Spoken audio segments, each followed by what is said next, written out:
Good morning, everyone. We're now convening the Committee on Labor and Government Operations. It is Tuesday, February 7th, 2023 at 9 a.m. in conference room 309. In order to allow as many people to testify as possible, there will be a 2-minute time limit per testifier. We do have a fairly full agenda today, so I encourage people to keep their testimonies relatively brief. Because morning hearings must adjourn prior to the noon floor session, not all testifiers may have the opportunity to testify. In that event, please know that your written testimony will be considered by the committee and that we've read it. Please keep yourself muted and your video off while on Zoom while you're waiting to testify, and especially after your testimony is complete. The Zoom chat function will allow you to chat with the technical staff only. Please use the chat only for technical issues. If you are disconnected unexpectedly, you may attempt to rejoin the meeting. If disconnected while presenting testimony, you may be allowed to continue if time permits. Please note the House is not responsible for any bad internet connections on the testifier's end. In the event of a network failure, it may be necessary to reschedule the hearing or schedule a meeting for decision making. In that case, an appropriate notice will be posted. Please avoid using any trademarked or copyrighted images, and please refrain from profanity or uncivil behavior. Such behavior may be grounds for removal from the hearing without the ability to rejoin. Oh, that's a lot to read. All right, let's get started. HB 77, first up, relating to teachers. We have the Office of Collective Bargaining with comments. Okay, thank you. Next up, we have HSTA in support.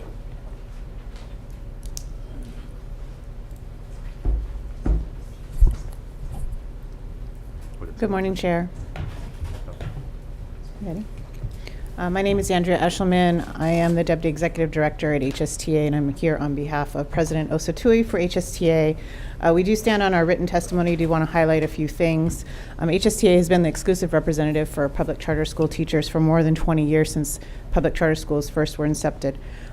We represent them for grievances, employee investigations, and negotiations. However, in recent years, contrary to statute, HRS 8910.55, both the AG and DHERD have alternately claimed that charter teachers either don't fall under our bargaining unit designation and or the state has no authority to bargain. Yet they continue to bargain with us. They continue to work with us on grievances and arbitrations. We are seeking a clarity to the statutory intent so that it is very clear that public charter schools are represented by HSTA at the bargaining table and for purposes of exclusive representation.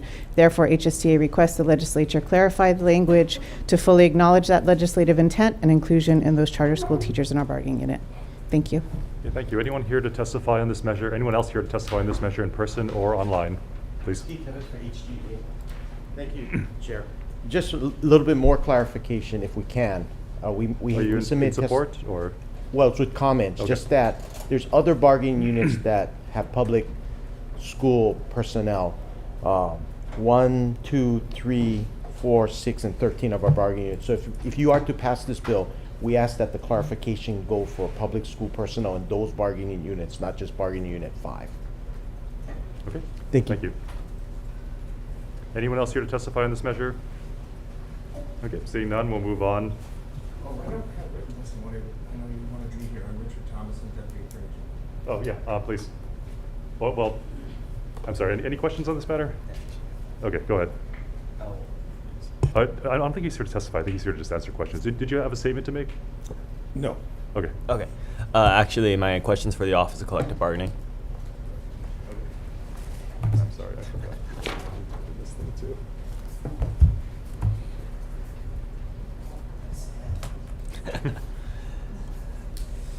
Thank you. So my question, in your testimony, it's written that OCB believes this measure may not be necessary as HRS Chapter 89-10.55 already addresses the collective bargaining for charter schools, teachers, and other personnels. Clearly, there's some maybe discussion from HSTA and HG as to where the public charter schools fall within collective bargaining. Could you clarify maybe your testimony or the confusion? The confusion, okay, so the interpretation that we have is that they already have representation under bargaining unit 5. Actually, did you, AG's office, did you have any recent discoveries or opinions that indicate that there was a ruling that they are covered under bargaining unit 5? Is it possible I can Yeah. defer and ask them to Yeah, clarify? that's why I asked him to be here. Yes, there was an Is that right? arbitration with Judge Milks a couple of years ago, and I made all sorts of arguments, some of them good, some of them not so good. One of the arguments I did make is that maybe there was still a little bit of weakness in HRS 689 10.55.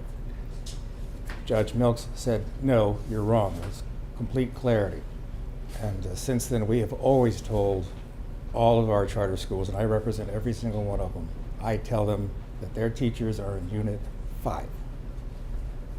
Okay, thank you. Yeah, Any no other further- questions? Janae? Dr. Bello? I was wondering if I could ask a question of HSTA. Andrea? Good morning. Thank you. Thank you for being here and thank you for your testimony. Do you have any examples of where maybe this has not worked for, or there has not been clarity? It mainly comes up in bargaining. It has come up in bargaining that we're in right now, and we are told at the table by DHERD, we don't represent charter schools. And there's an issue because the main contract, there are 6 votes at that table, and we have to represent all 13,000 plus of our members, including charter teachers. And so in bargaining, we are discussing proposals that affect them, but we are told by DHERD, we don't represent public charter schools. And I think the nuance comes in that they speak to that piece of 89-1055 that talks about memorandums of understanding and supplemental agreements. Yes, we agree that a governing board is the one that has the authority to supplement or amend the main contract. But we come into problems with that related to the state saying they don't represent the charter schools, thus they don't want to agree to anything that has to do with charter schools. But those charter schools are represented by the state at the table. Thank you. Thank you, Chair. Okay, I've got a question for DHERD. And maybe the AGs too. It seems like both of you are saying that this is clear that charter school teachers are part of bargaining unit 5. HSTA is disagreeing. This bill might be a little overkill, especially with the problems HGEA brought up. If you folks are saying that you're in agreement and will be using that stance during the bargaining process, I'm not sure that we need this bill. I'm wondering if it might be better, if we may need a resolution, or if we don't even need that at all. What are your thoughts? Well, our department feels that this bill is unnecessary this time, since we are under the advisement that they are currently under representation, or they qualify for bargaining unit 5. We are, there are some concerns about, how this might impact the number of board members. However, at this time, we feel that they're covered. We can bring this back to the Office of Collective Bargaining and then make a highlight that in future discussions, they work more directly with HSTA and making sure. However, at this time, we feel this bill is unnecessary, might have unintended consequences. So I have DHERD's word here that when negotiating with HSTA, you're going to include charter school teachers in Well, bargaining unit 5. So our word is that we have a process that we will uphold and continue. I'm not part of that process, so I will take it back to the Office of Collective Bargaining and explain to them the need for the commitment to have discussion on this point, but I cannot personally account for that, Yep, since that's there fair. is there's no personal involvement in that process. So I think it'd be wise to keep this bill moving then for the time being until we can get further confirmation from your office. Okay, thank you. I'd like to clarify. Sure, please. The problem's always been real simple. Charter schools are public employers, they're independent, they're their own jurisdictions, and they are not given the right to have a vote in the creation of master contracts. Yes, they can do supplementals, but when it comes to the master contracts, charter schools have no representation. They don't have a vote. That's the problem, and it's been that way forever. What happens to these schools, every time there's a new master contract, they weren't sitting at the bargaining table, they don't know what's going on. All of a sudden, this new contract gets dumped on them, and it applies to them. And they have to scramble and figure out, what the heck do we do? It happens every single time, and it needs to be fixed. Yep, thank you. All right, anyone else, any other questions, members? If not, we'll move on to HB 800 relating to childcare. First up, we have the Department of the Attorney General. I'm sorry, we have DAGS in support. Chair, DAG stands on its written testimony in support. Yep, thank you. Next up, we have Hawaii Children's Action Network speaks in support.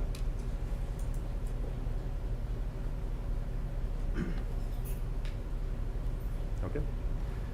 Seems like they're not here. Next up, we have UPW in support.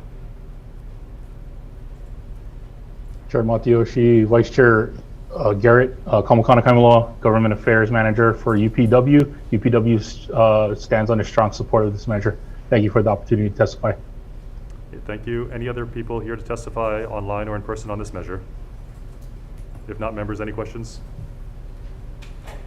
Okay, seeing none, we'll move on to HB 875 relating to education.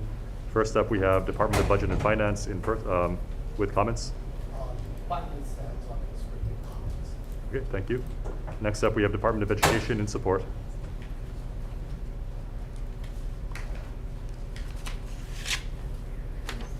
Okay, not here. Next up, we have HSTA in support. Aloha chairs and members, Laverne Moore, HSA teacher lobbyist, speaking on behalf of Osa Tui Jr., president of the Hawaii State Teachers Association. We support HB 875. We stand on our written testimony, and I have two key points. Apprenticeship is the great way to go for our future students who want to be teachers. They get to work in the field, and they will learn that what they learn in the classroom, trying to apply it in what they learn at the university or at the college and try to implement it. It may be different depending on the geographic area where you teach, because one size curriculum does not fit everyone. And secondly, most importantly, by having this program in Hawaii, it would allow the state of Hawaii to draw down federal vocational education funds. That will help to assist with this program. Thank you very much for the opportunity to testify. Thank you very much. All right, next up, we have Hawaii Teacher Standards Board with comments. Stand on our testimony. We're here to answer any questions about licensure, teacher licensure. Okay, thank you. Next up, I guess that's you twice. All right, that's it. Anyone else here to testify on this measure? If not, members, any comments or any questions, rather?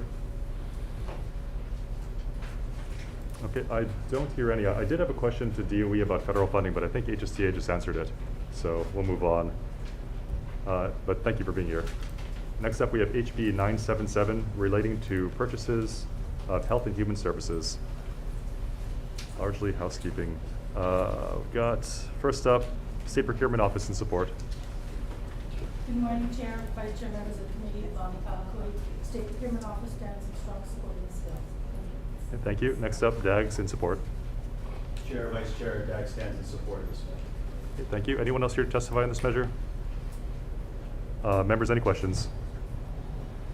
All right, seeing none, we'll move on to HB 978 relating to purchases of health and human services.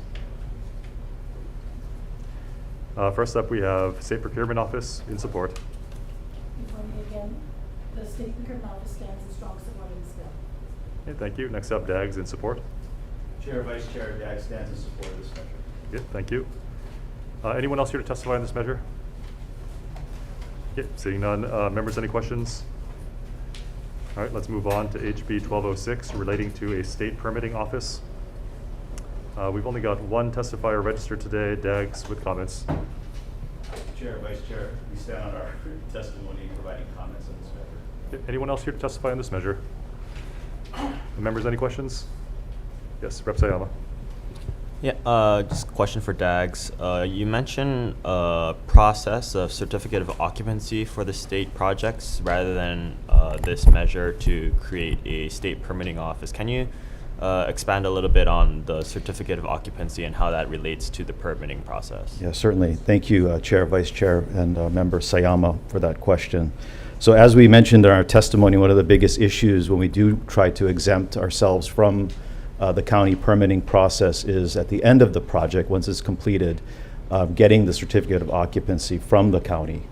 so that we can there also, we can occupy, we can utilize the county services, as well as get our insurance, right, to cover the facility. That has been a challenge for us when we do have these projects exempted, because the county wants to come in and do these inspections and, puts us through that process, and sometimes they won't approve the project at the end. And so it just delays our ability to get into these facilities. And so if we were to require that if we do exempt ourselves from this process, that the city or the counties issue that CO, as long as we're in compliance with the code, that would help us tremendously. So including this language is, I think, important for us if we were not to move forward with an actual permitting office within DAGs. And how frequently does the state exempt itself?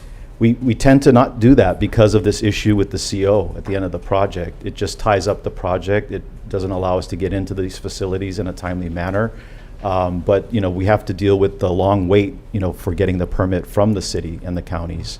So it's kind of a trade-off. And actually, having to go through the permitting process, as many of you know, can be very time-consuming. We've got projects that have been sitting and waiting for approval with the city for more than almost 12 months now, I think, right? I'm just looking back at our Public Works Division administrator. But so, if we were able to exempt ourselves from the process and we were able to move forward with these projects, it's going to save the state money on these projects, as long as we can get the city to agree to issue the CO at the end, as long as we're in compliance with all the required codes. Thank you. You're welcome. Okay, members, any other questions? Okay, seeing none, we'll move on Thank to you. HB 1363 relating to taxation. First up, we have Department of Taxation with comments.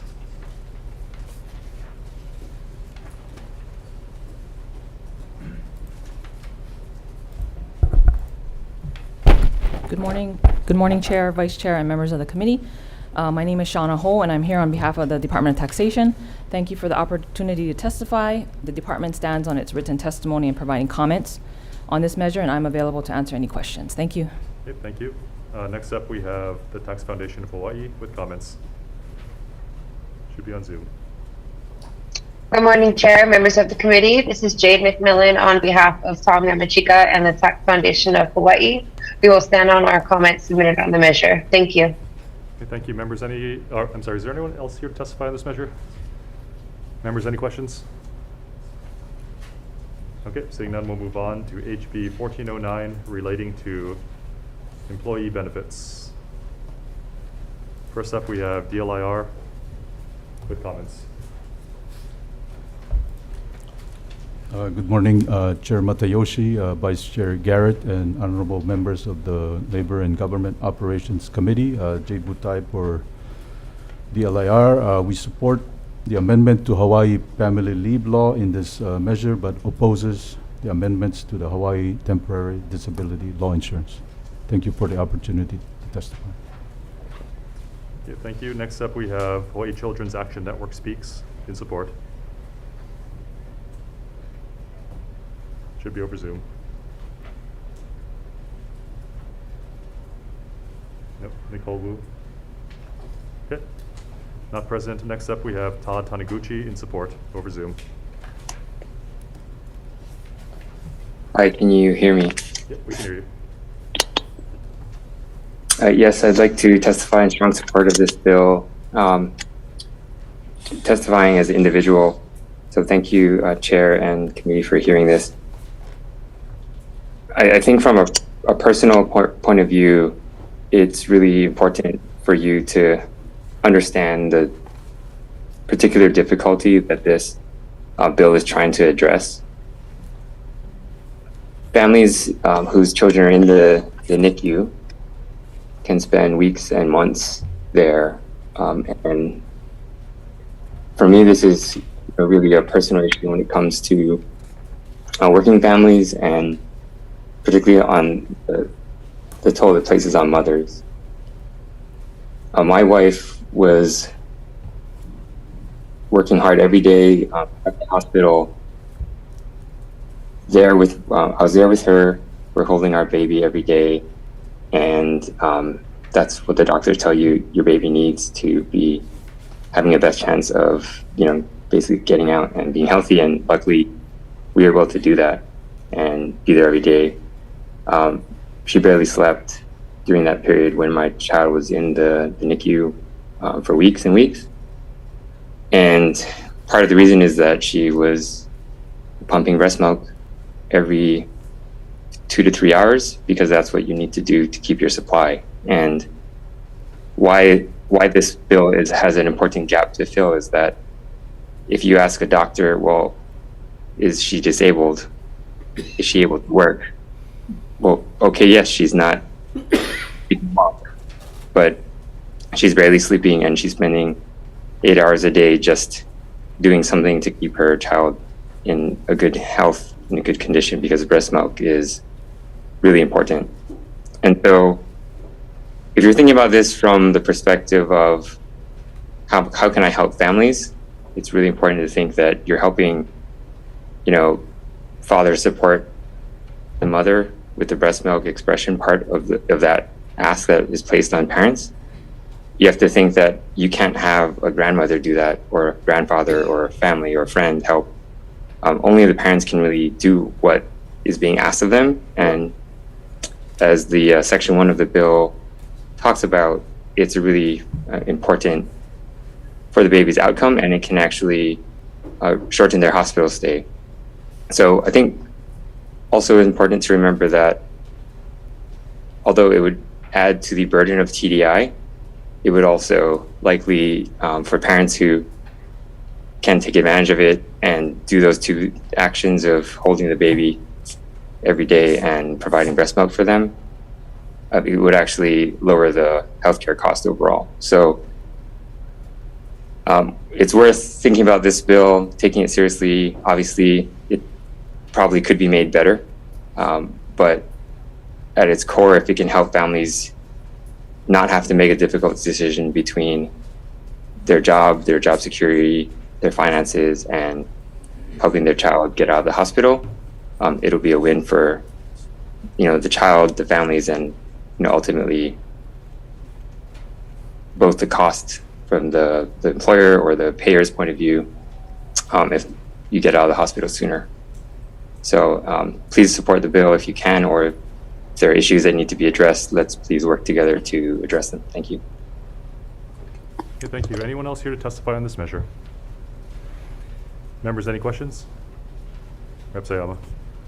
This is for DLIR. According to your written testimony, you believe that this measure is better suited to address some of the concerns, as the testifier just mentioned, in Chapter 398 instead of 392. Can you kind of explain your concerns regarding amending Chapter 392 relating to temporary disabilities insurance? Because if we were to do the temporary disability insurance, we would need at least 2 years of analytical with actuarial. Can I ask Joanne, our administrator for Disability Compensation Division? Good morning, Chair, Vice Chair, members. Joanne Videnhar, Disability Compensation Administrator. We're in support of the intent of the bill. The concerns that we have with temporary disability is when a family goes through these types of situations that are addressed in this bill. TDI is not a job-protected law where the family leave is. And so one could be off for a long period of time for these needs, but they do not have the protection of that law. And so it is in our, we feel it's better suited in the family leave law. Also, in addition to that, because the TDI law was based back in 1969 when it was enacted, there was a actuarial study done and a levy taken at that point to cover the needs of temporary disability. Due to that, the administration of the law has been very effective. But we've not had to go and levy the insurance or the employers anymore for that insurance.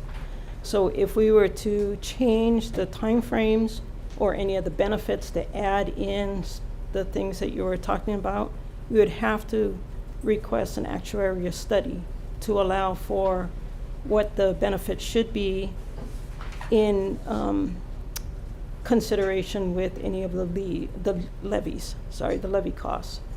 And so for all intents and purposes of what we're trying to accomplish here, we think that it is best suited in the family leave law. I hope that answers your question. Yes, thank you. it Thank does. you. Yeah, thank you. Members, any other questions? Chair, I have one question. Sure. Ma'am. And before you ask your question, I will note that the bill's introducer did do quite a bit of work to fix this bill, and it'll be passed on to Rep. Sayama's committee afterwards, so he can do a little more cleaning up there too. Go ahead. Thank you. My question really, if you're looking at it in moving it to the family leave section, how would that impact the potential of, say one day we do end up enacting a full paid family leave of 16 weeks, what would be the impact there? It's hard to say what that measure what the new law would be there. Okay. And so it really depends on the nuances of that. I think that that's probably the manner of which we should go and take a look at that. But all of that, really to do it right, we need to look at doing an assessment, a full assessment, as to the programs that we have, the laws that we have, and what will be able to address what's better suited for these types of situations. Okay, thank you. Thank you, Thank Chair. you. Okay, thank you. If there are no other questions, let's move on to HB 163 relating to collective bargaining. First up, we have Department of Budget and Finance with comments. We have serious concerns with this bill. Do you want to expand on that, or? Okay. For those in the audience, he did see he had serious concerns. All right. Department of, you heard in opposition? We will stand our written testimony in opposition. Okay, thank you. Next up, we have the City and County of Honolulu Department of Human Resources in opposition. Chair Matayoshi and members of the committee, I'm Nola Miyasaki, Director of the Department of Human Resources for the City and County of Honolulu. We respectfully stand on our opposition to the bill. In addition, the bill as written has significant impact on our ability to meet the requirements of the merit principle, equal pay for equal work, among other concerns. But we're happy to answer any questions that you have. Okay, thank you. We've got HGA in support. Chair, Vice Chair, members. We're in strong support, but just to clarify, the repricing is to do with specific job occupation specific, not whole bargaining units. That's left to the master agreement. So I just want to make that clarification as I read the opposition and their concerns. It's for specific jobs and occupations. Thank you. Thank you. Thank you. Anyone else here to testify on this measure? Members, any questions? Okay, seeing none, we'll move on to HB 164 relating to professional license renewal fees. First up, we have the Office of Collective Bargaining in opposition. Standing on our written testimony in opposition. Okay, next up, Department of Education with comments.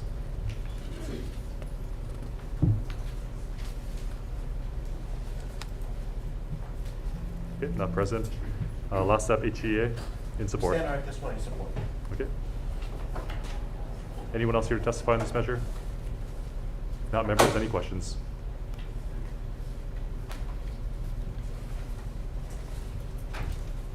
I have a question for HCA.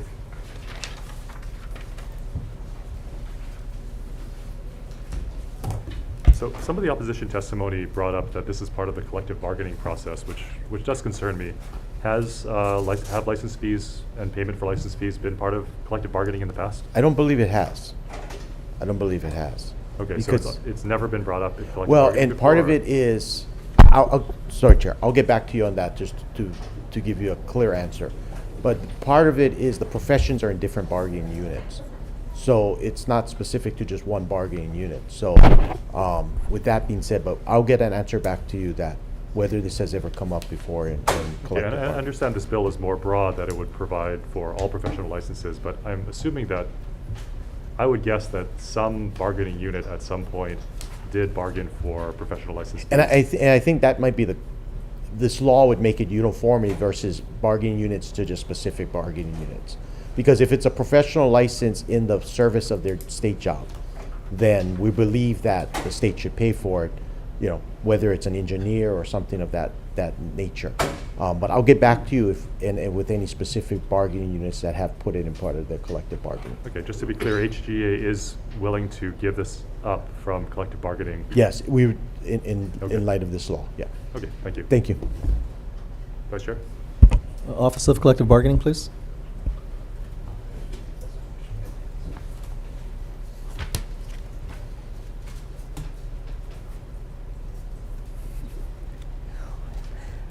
Yes, Vice Chair.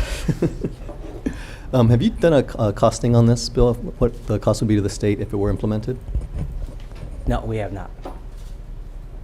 Thank you. Members, any other questions?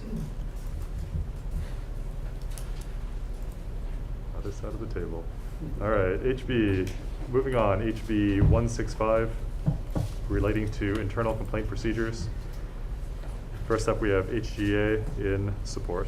Stand our testimony support. Thank you, Chair. Okay, thank you. Anyone else here to testify on this measure? Members, any questions?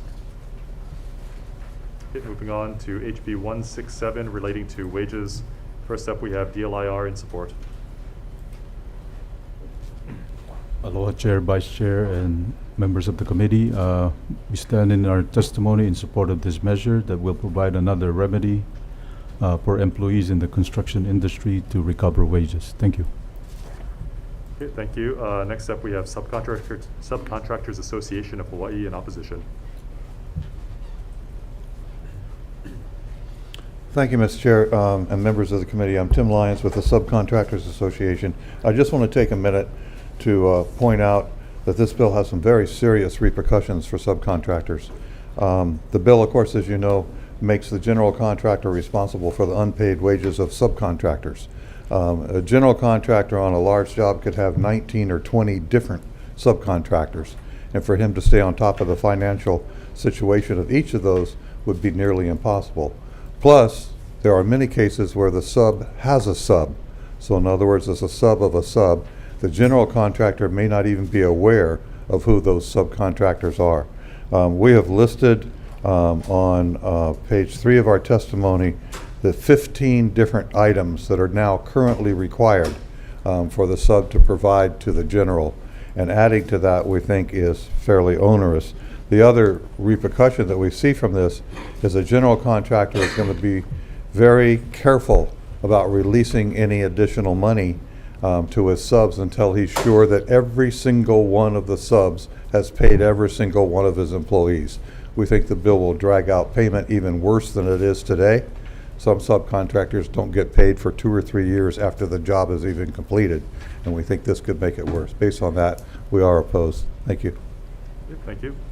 Next up, we have Associated Builders and Contractors Hawaii Chapter in opposition. Good morning, Chair, Vice Chair, members of the committee. ABC Hawaii stands on its written testimony in opposition. Okay, thank you.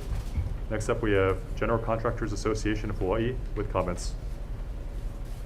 Good morning, Chair, Vice Chair. Ryan Sakuda on behalf of the General Contractors Association of Hawaii. We stand on our written comments, just asking that the committee consider deferring decision-making to a later date to allow the parties to continue discussions. Thanks. Okay, thank you. Next up, we have Hawaii Regional Council of Carpenters in support.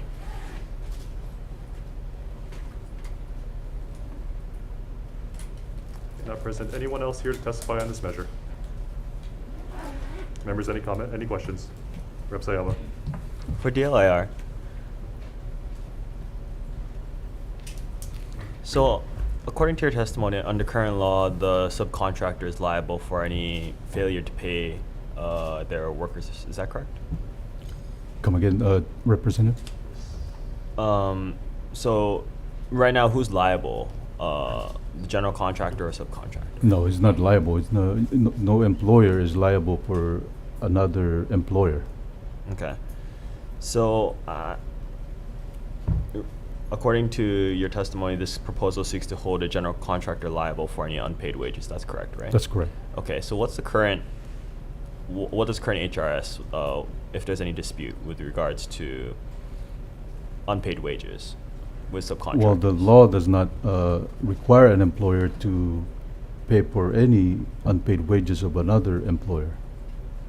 Okay. Yeah. Okay. No further questions. Thank you. Okay, any other questions, members? Okay, seeing none, we'll move on to HB 187 relating to renewable energy. First up, we have the Hawaii State Energy Office with comments. We'll stand on our meeting. Okay, thank you. Okay. All right, you're allowed to change it up last minute if you want. All right, next up we have DLIR with comments. Okay, thank you. Next up we have Associated Builders and Contractors Hawaii Chapter in opposition. Good morning again, Chair, Vice Chair, members. We stand on our written testimony in opposition. Okay, thank you. Anyone else here to provide testimony on this measure? If not, members, any questions?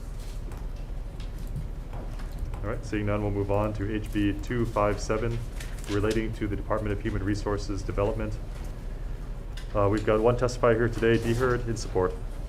Yeah, Chair, standing on a written testimony in support and express our appreciation to you, Vice Chair. Thank you. Anyone else here to testify on this measure? Members, any questions? Okay, we'll move on to HB 302 relating to workforce development. We've got one testifier, DLIR, in support. We stand on our testimony in support of the Chair. Okay, thank you. Anyone else here to testify on this measure? All right, members, any questions?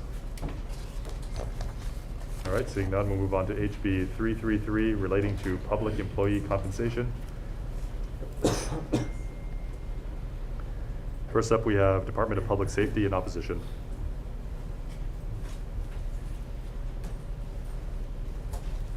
All right, next up, Department of Budget and Finance with comments. Okay, thank you. Next up, Department of Education with comments. I don't think they're here today. All right, next up, DAGS with comments. Chair, Vice Chair, we stand on our written testimony today. Okay, next up, HGA in support. Stand on our testimony in support, Chair. All right, UPW in support. Chair, UPW stands on its written testimony in strong support. Office of Collective Bargaining. Oh, I'm sorry. The new bill. Anyone else here to testify on this measure? All right, members, any questions? All right, seeing none, we'll move on. HB 334 relating to Employer Union Health Benefits Trust Fund contributions. First up, we have the Office of Collective Bargaining with comments. Chair, providing comments. Thank you. Okay, next up, we have Department of Budget and Finance in opposition. All right, and we have HGA in support. Stand on our testimony in support, Chair. Okay, anyone else here to testify on this measure? Members, any questions? Okay, seeing none, we'll move on to HB 413 relating to the Department of Human Resources Development. We've got one testifier, Deheard, in support. Yes.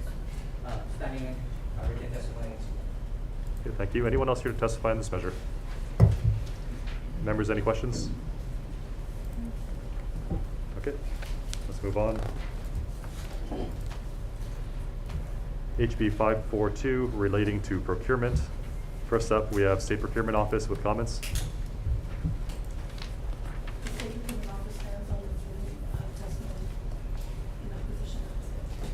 Opposition, okay. See, you can change it. All right, next up, we have DAGS in opposition. Chair, Vice Chair, we stand on our written testimony in opposition. Okay, thank you. State Department of Transportation with comments.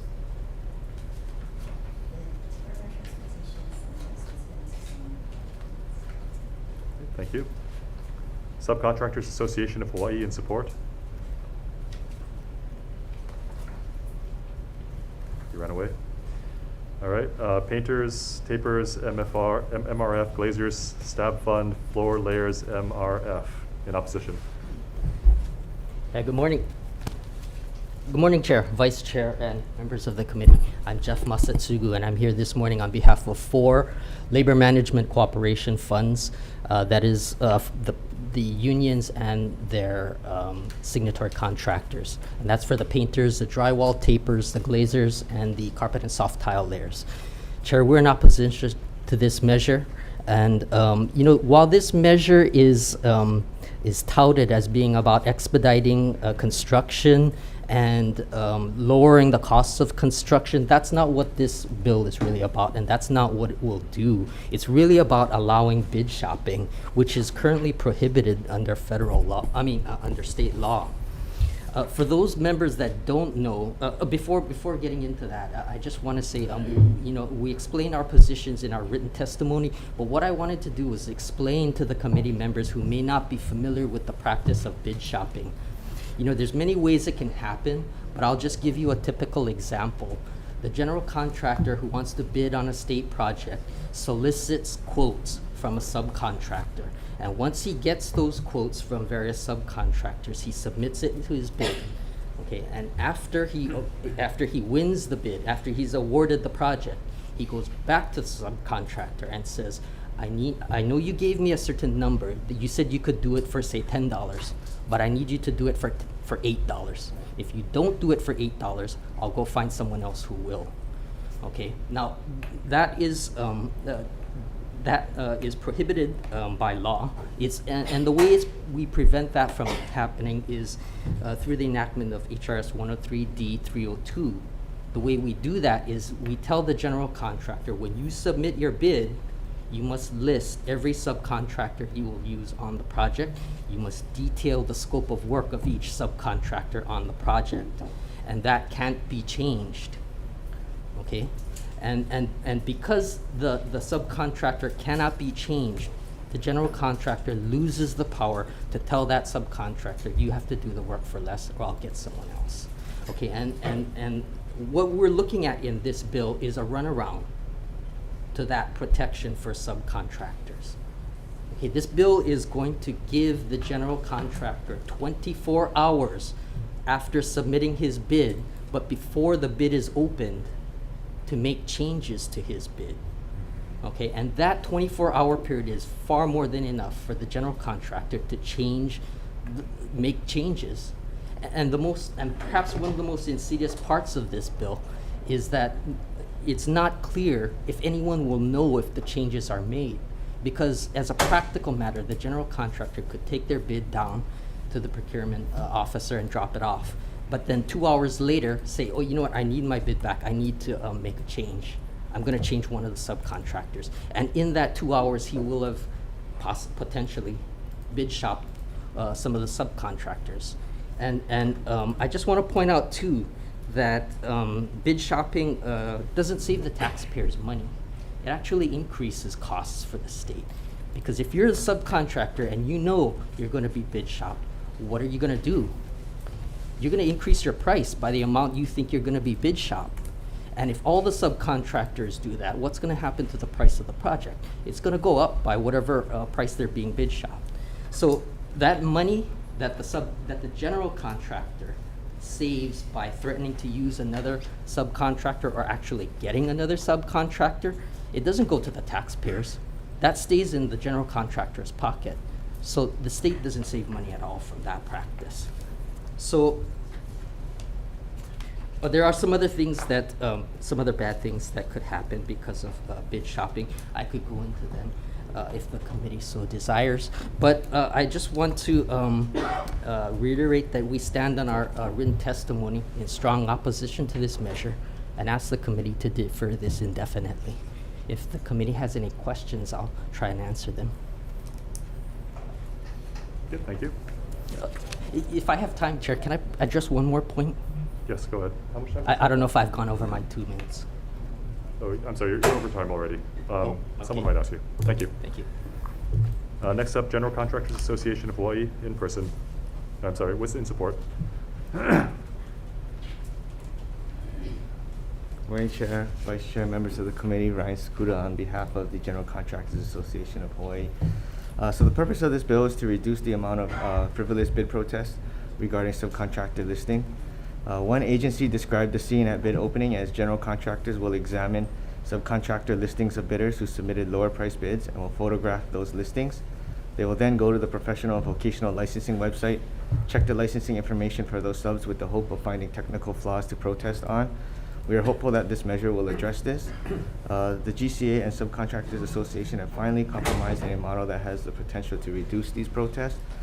So we looked at California's procurement code as a model, and this is what they've implemented. This is also a recommendation that was given to the State Procurement Office by an independent study.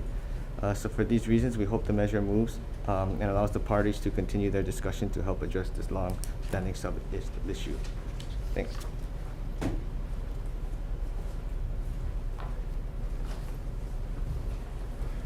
All right, anyone else here to testify on this measure? Members, any questions? Oh, Chair. Yes, Rep. Capello. Thank you, Chair. For Mr. Matsatsuga. I was close.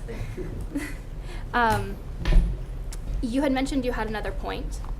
I was wondering if you could share that point as well. Yes, it's Section 1 of the bill we have a particular problem with, okay, because Section 1 of the bill is completely contrary to what the state task force that studied this issue a number of years ago found and concluded. Okay, and I have a link to the report in my written testimony. I didn't include it because the report is like 16 pages, and the attached documents, you know, when you add the attached documents in, it comes to over 100 pages. I would love to have given each of you a copy of that, and I hope you will take the time to read it, because the issue of subcontractor listing was thoroughly addressed at that time. That was supposed to be the opportunity for all of the stakeholders and interested parties to get together and work out the issues. And one of the things that we tried to do in that committee was find out just how big the scope of the problem was. And what we found through collecting data and analyzing bid protest data was that it's not that much of a problem. The increase in cost over the 2 years of data that we studied was minimal.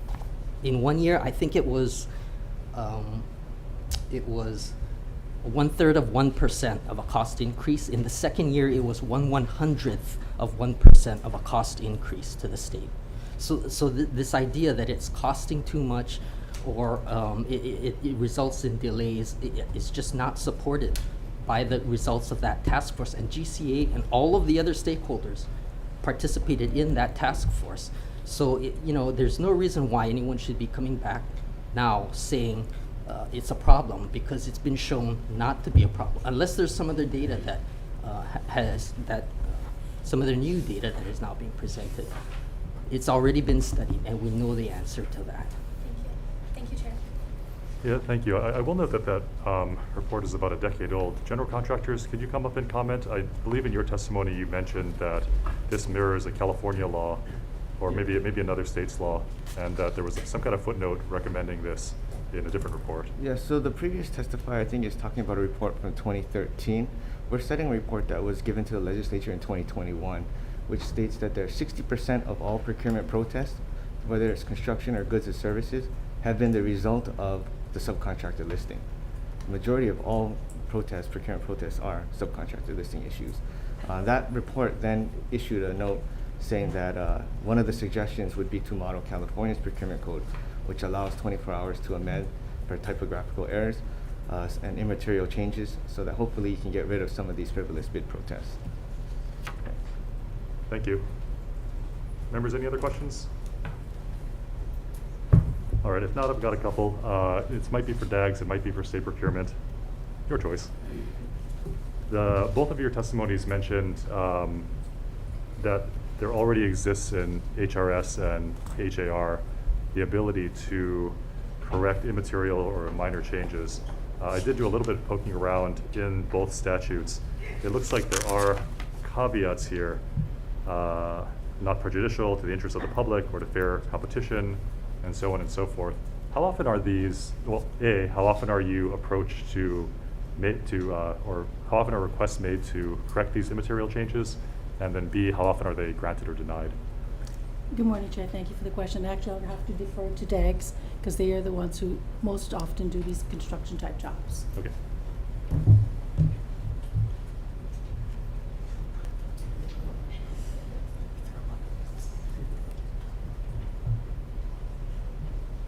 Aloha Chair, Vice Chair, Chris Kinimaka from DAG's Public Works Division. As Bonnie alluded to, we are the ones that were more frontline on the bids. We do have issues with subcontractor listing more often and not, as was stated. Contractors do look at each other's bids and they do try to find errors with each other's lists. But we do have the ability to override any errors if they're small and if they benefit the state. I don't know the actual number. I can get back to you on that. Would a subcontractor listing agreement, say an error in a license number, would that fall under this exception? I think we have looked at that before. More often than not, though, we uphold that it's an error and that we will not accept the bid for that kind of error. Our general position and why we oppose this I'm sorry, bill. go back 1 second. I'm sorry. So yeah. you do allow people to correct subcontractor listing agreement errors or typographical errors or license number errors. Is that what you're saying? Certain typographical errors. We have upheld not accepting bids. For example, if it's not clear that it was just a typo. We've had cases where a subcontractor name might be repetitive. So if, for example, if you say Kauai Roofing and there's 4 or 5 subs that have Kauai in their name and it's not clear that it was just a typo, then we'll uphold that there was an error.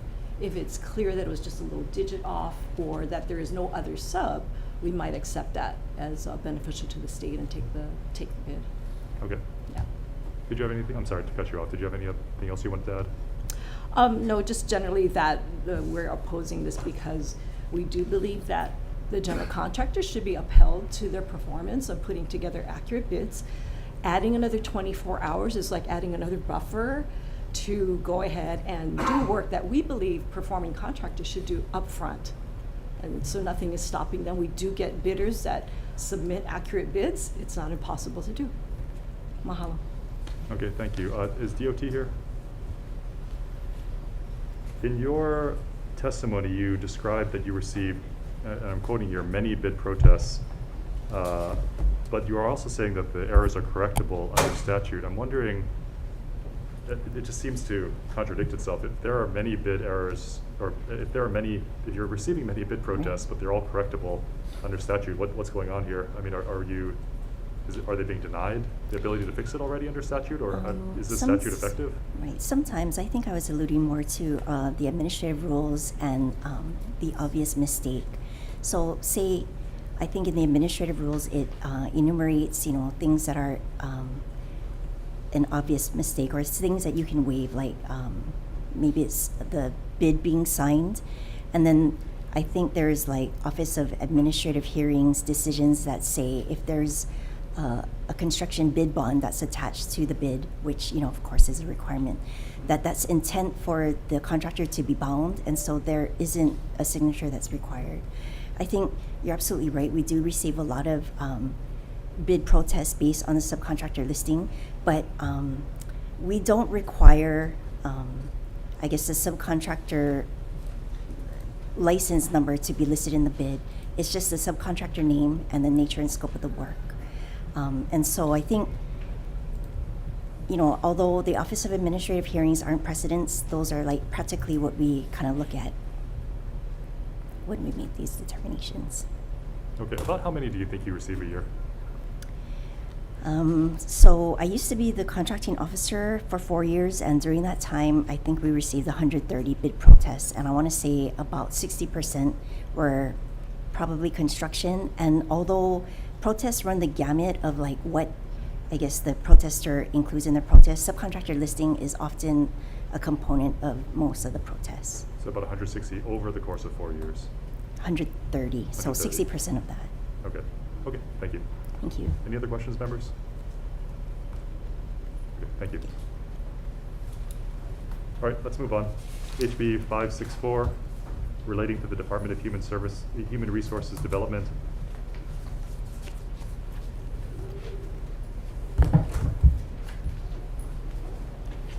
T. Hurd, in support.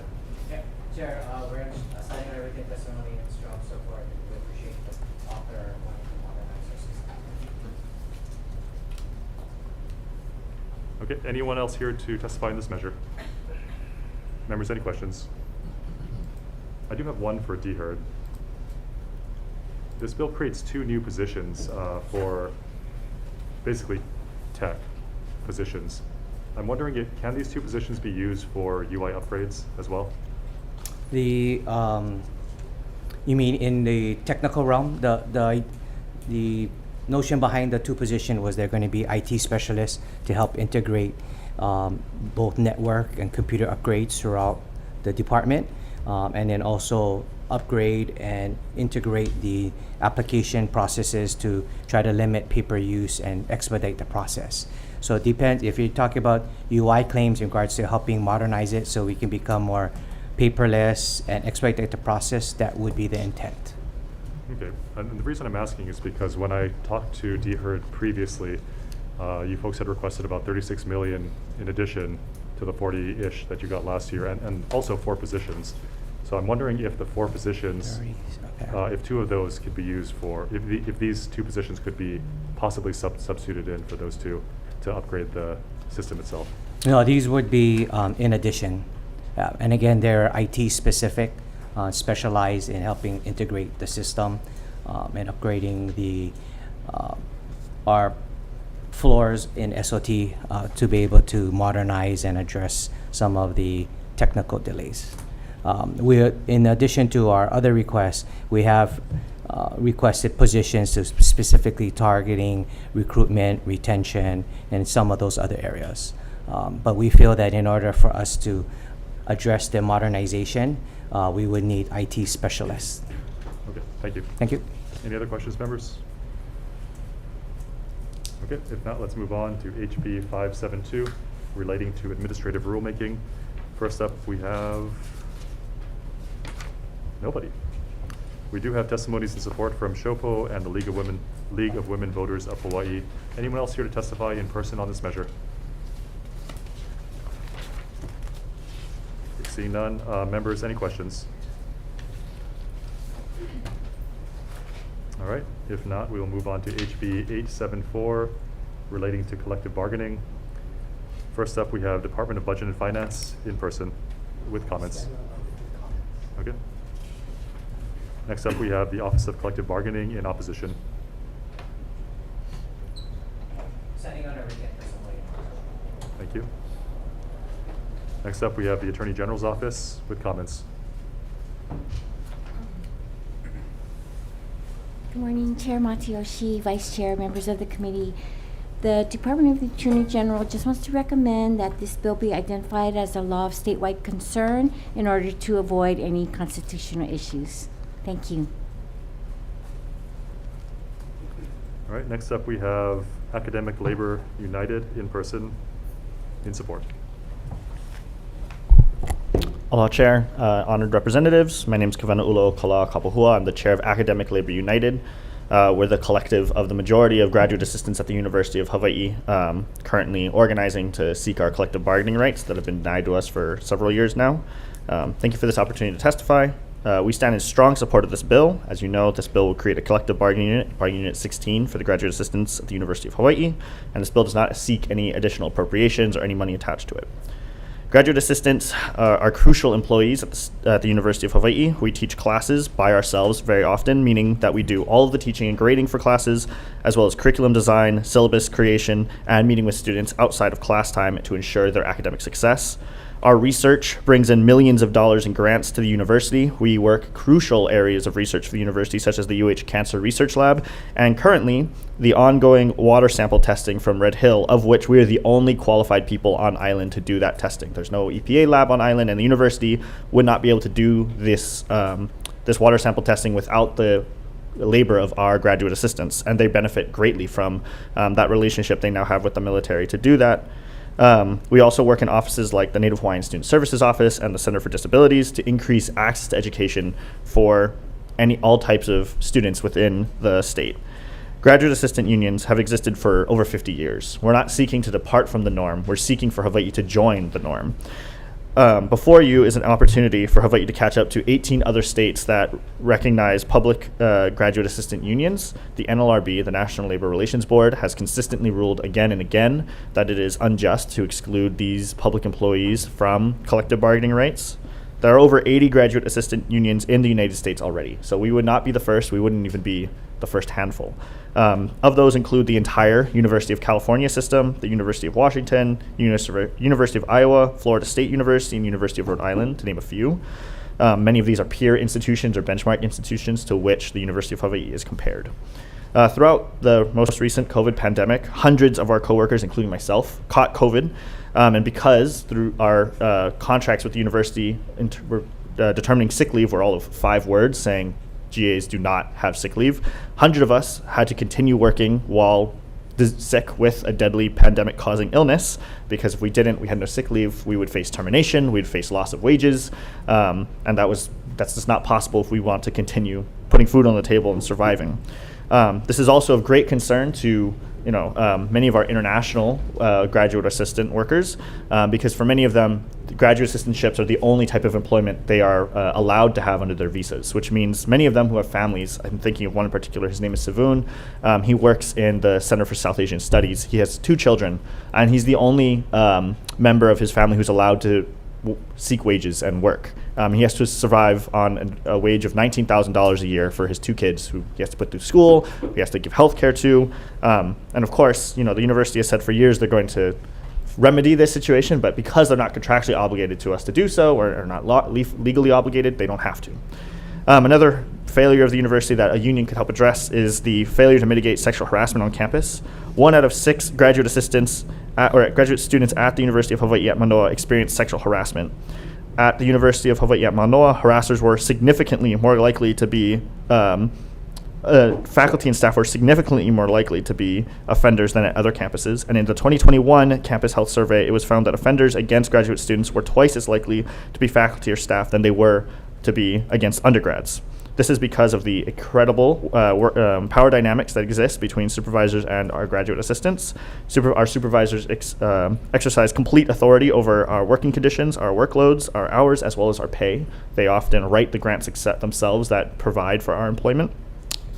And the creation of this bargaining unit would really empower graduate assistants to have a fair seat at the table to negotiate our terms of employment. The university has mentioned before and again that they finally offered us a pay raise in August, as well as sick leave, but they say that this was given to us rather than acknowledging that hundreds of our workers had to confront them directly, including on stage at graduation in May, delivering a petition in hand to President Lasner. It's ridiculous that our workers should have to go to these lengths just to ensure that they have a sick leave policy or that they can put food on the table.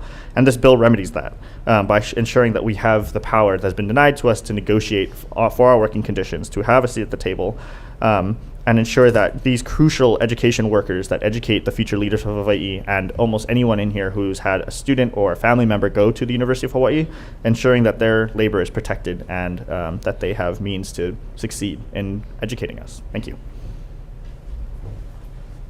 Thank you. Next up, we have UPW in support. Chair, UPW stands on this testimony in support.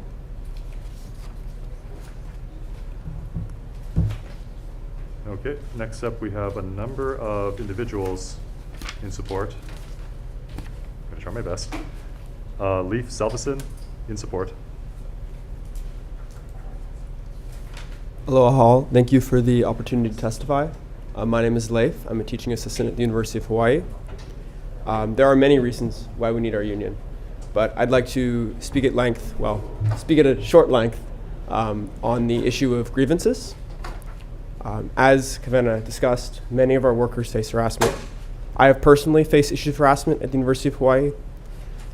I was one of 3 students that I know that reported this senior employee at the university. Despite these 3 reports, this person faced no repercussions.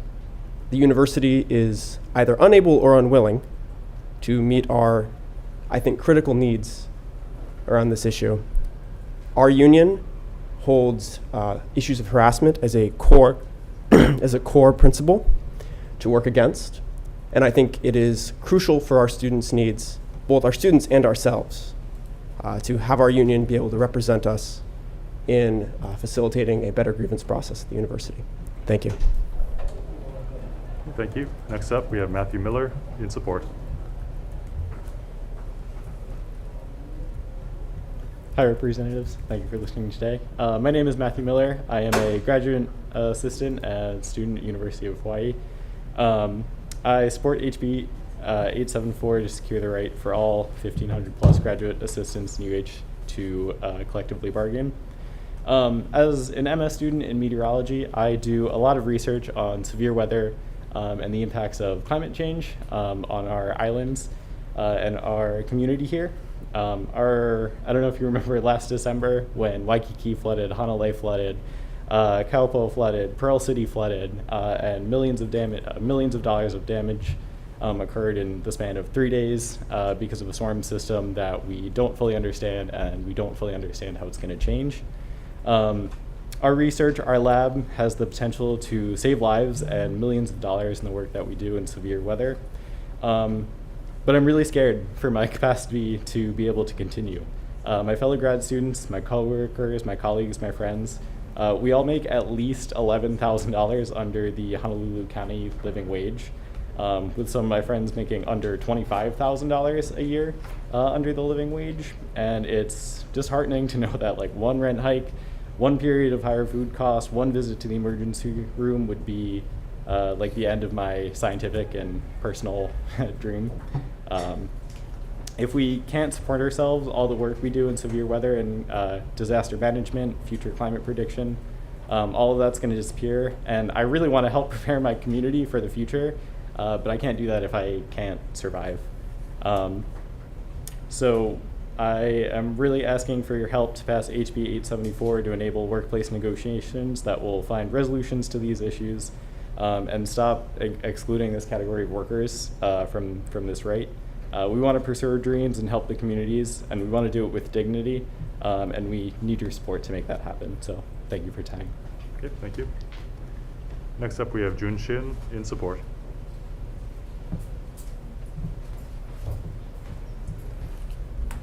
Lord Chair, Vice Chair, members of the committee, my name is Jun Shin, and I'm testifying in strong support as an individual today. I am a recently graduated undergrad, and so I can kind of speak to someone who's personally benefited from being taught by graduate assistants throughout my time at the university around the subjects of English, math, science, and my major American studies as well. And I think that these folks who were my instructors while I was at the university were in a very unique position, because as people who are also kind of, learning and kind of going through school themselves while teaching me, I think they're kind of, what I found was that they were in a very unique position to, I guess, kind of understand my needs and the needs of my classmates as undergrads throughout my time at the university. And I just hope that my instructors, the people who taught me, and the people who are continuing to be grad students have the rights to be able to address a lot of the concerns that are in the workplace, and to be able to kind of have a voice in how the university is run, a protected voice in how the university is run. And the previous speaker mentioned that, and while the public sector graduate students would not be kind of, part of the National Labor Relations Act, I think the legislature should consider that as of this administration, the National Labor Relations Board has, not restricted the right for graduate students to collective bargain. And so I just hope that the legislature moves this forward and, stops, I guess, continues to make movement on this issue. So thank you for the opportunity to testify. Thank you. Next up, we have Josephine Deauna in support.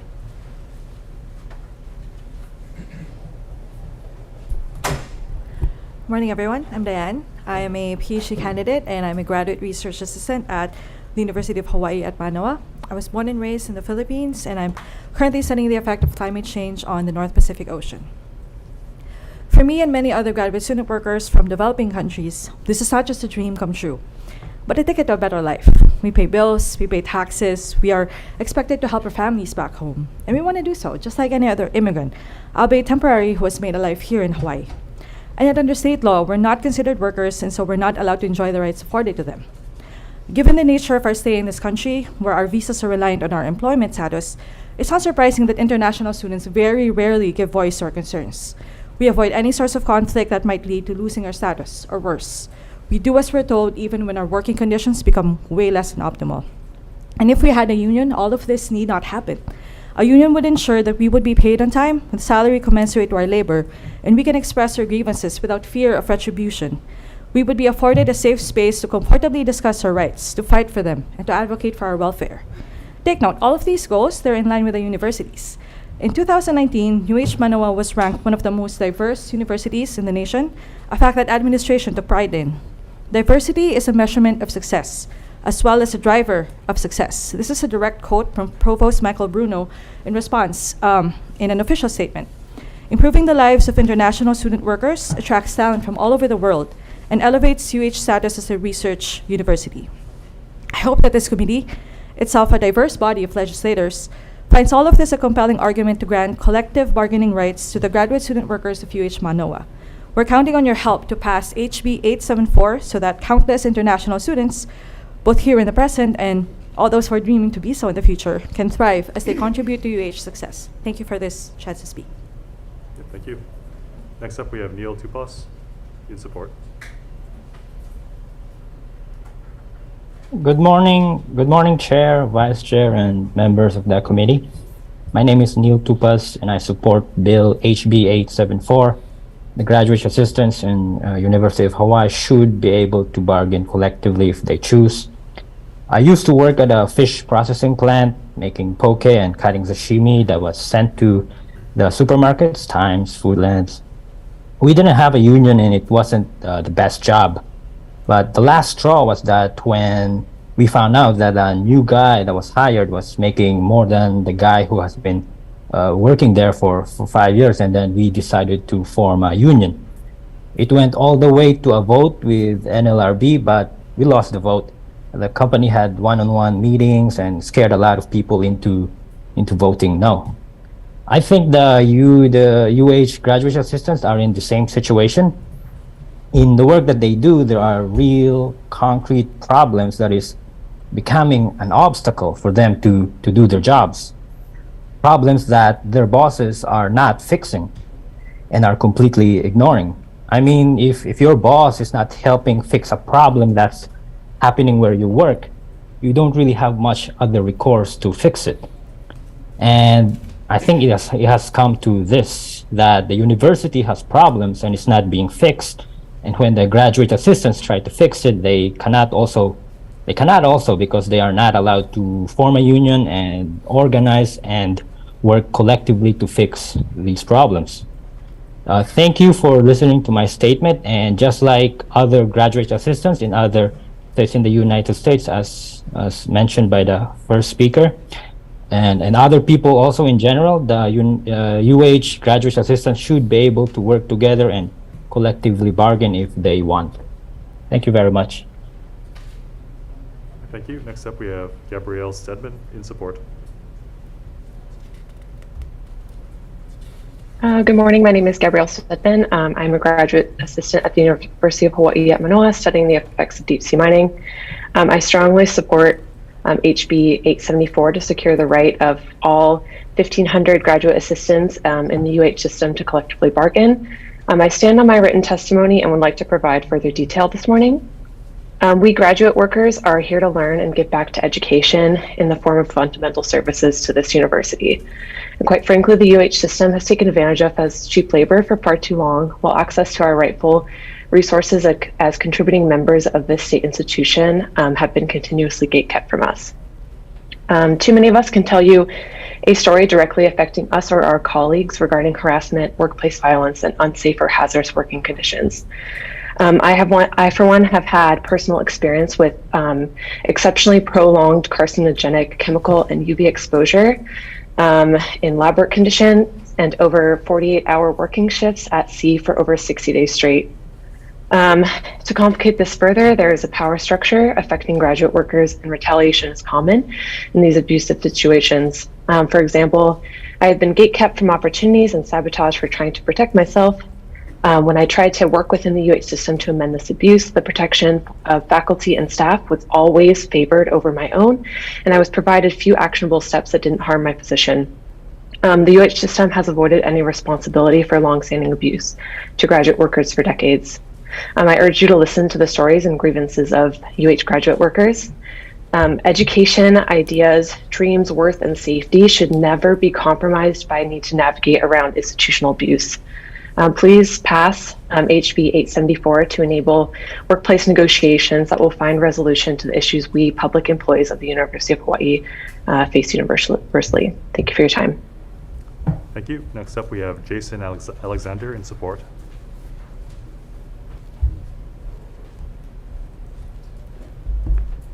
Hello, committee members. Sorry, my name is Jason Mark Alexander. I am currently a fifth-year PhD student at UH Manoa in sociology, so I've been working on issues of inequality and policy and social welfare. So I'd just like to stand on my written testimony in support of this bill and also highlight a few details about the institutional conditions that necessitate this bill that would establish a collective bargaining unit within agreed upon processes that are already established inside the state, and in the process of forming union after the collective bargaining unit, we would adhere to the effective processes that are already worked out and established. So this bill is not intensely subversive in any way to the other unions in the area. We'll be working on collaborative relationships with them. So, as the previous testifier just mentioned, long work shifts are also another key aspect of graduate assistant conditions, where the supervisor, essentially, as I attached my contract in the written testimony, it's very vague, and the supervisor can essentially assign up to 60 hours a week of work, and it's supposed to be 20, but because the contract doesn't specify any regulation or protections against external circumstances like the supervisor's discretion, there's no overtime wage policy, so this is unpaid labor, and also detracts from and severely prolongs each graduate assistant's academic progress, and is very soul-sucking and disheartening as a graduate student to have your degree progress or timeline stretched out by years even, because you have to work as a graduate assistant basically for your entire working day, and you don't even get to take as many courses as you are striving to do to then become a legitimized specialist in the field, even though you're doing specialized work already at the university. That's been 2 minutes. If you could thank you. Summarize your. I'd specifically like to highlight the university's lack of attention to workforce on campus in their institutional strategic plan of 2023 to 2029. They completely overlook the role of workforce on campus and are not incentivized to institute any of these protections or address grievances seriously without the presence of a union and collective negotiation representation. Thank you. Thank you. Next up, we have Kai Quing Su in support. Good morning. Thank you for your time. I'm Kai Ching Su. I'm from Guangzhou, China, and I'm currently a graduate assistant and MA student at the University of Hawaii in Manoa. And I'm here to strongly support this bill for us to have the right to collectively bargain. I'm currently pursuing an MA degree in the political science department, and my research focuses on infrastructure building, urbanization, and human-land relations. But my graduate assistantship is in a different department. So my job essentially is vital for obtaining research funding, classroom operations, and creating connections with the local communities.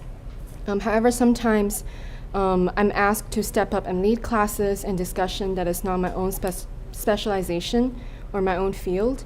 And I'm expected to be very flexible in answering my supervisor's call and emails since they sometimes miss the regular meeting, but their instructions were necessary for me to complete my task on time.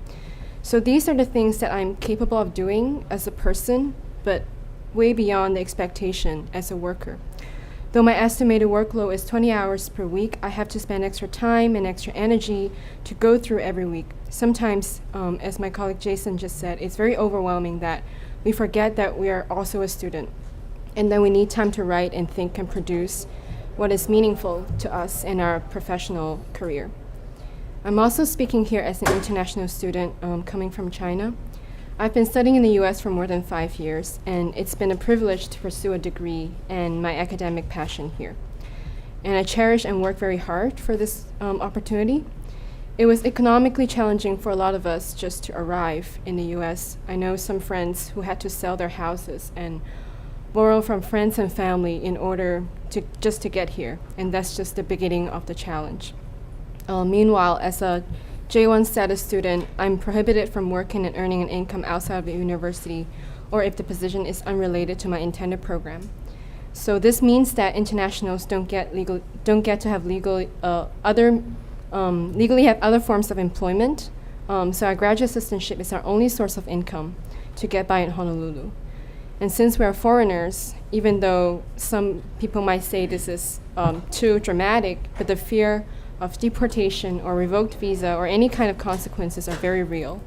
It's been 2 minutes. If you could summarize the rest of your testimony, please. Yes, I just want to highlight that as international students, it's very difficult for us to confront our supervisors, and it took us extra courage even to stand here today and participate in this process. So I just want to emphasize that only by having a union or having this unit for us to bargain or to negotiate terms collectively can our different grievances be addressed, and that international students would not be discriminated against based on our nationality and visa status. Thank you for listening, and thank you for your time. Thank you for being here. All right, next up we have Sarah Satasmoin. Yes, hello, aloha and terve. My name is Sara Maria Sastamunen, and my pronouns are she and they. I'm a PhD student in my second year of working as a graduate assistant at the University of Hawaii at Manoa, first as a research assistant, and now as an instructor in the Department of Political Science. As a graduate student worker, I fully support House Bill 874 for our right as workers to collectively bargain, and I'm urging you to join me with your unequivocal support. I stand behind my written testimony, and I want to expand on it this morning. Like many of my peers, I've been asked to work evenings, weekends, and at multiple times, regularly surpassing the supposed 20-hour work weeks that don't afford the cost of living here, which means I keep multiple other jobs in addition to this one. I've also had to navigate situations with supervisors that are in some way compromising, where I'm having to figure out the best way to move forward without a contract that protects me as a worker, where I'm only able to rely on my academic supervisor to help me navigate. But I want to talk about the future. For years now, we've been denied our right to collectively bargain. This impacts not only us as graduate students who are working in these roles, but also the future leaders we educate. So supporting us should be one of the most serious issues for this legislature. This academic year alone, I'm teaching more than 40 undergraduate students who are going to be the leaders of Hawaii. It's a huge role. And what does it actually look like when I'm teaching my own class? Every semester, I'm the sole instructor. I entirely devise my own curriculum. I work for the state by selecting thought-provoking readings and creating accessible and engaging assignments, by grading all students in class and written assignments and providing robust written feedback every week, by devising lectures and in-class activities to help students both digest and weave connections between the selected course materials and real-world issues that we face here in Hawaii and globally, and by filling numerous other responsibilities expected of faculty members, such as participating in surveys to secure funding, writing reference letters for students to study abroad programs, graduate school, jobs during and after college, and more. To do all of this, the state is not even paying me half of what a living wage is in Honolulu County.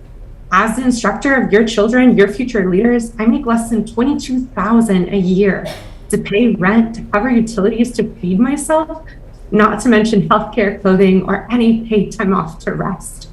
We should be supporting those who are cultivating our brightest minds instead of leaving teachers to struggle every month to make ends meet. As public employees, we deserve to form a union. We should be able to collectively bargain for working conditions that are fair, equitable, safe, healthy, and which serve the future of Hawaii, not an underpaid and overworked past. Without us, UH would not have the world-class teaching and research that it's known for. Without us, the state would not have a research-run institution to call its own. I ask you to pass this bill urgently and to listen to all of the voices of graduate assistants who've been fighting for years to secure our right to unionize. Mahalo nui. Okay, thank you. Next up, Thomas Iwaniki. In support. Aloha, Chair, Vice Chair, members of the committee. My name is Tom Iwaniki. I'm a PhD candidate in my last semester at the University of Hawaii, and I'm here in strong support. I was also one of the founding members of Academic Labor United, and I've been in continuous employment at the university since 2016.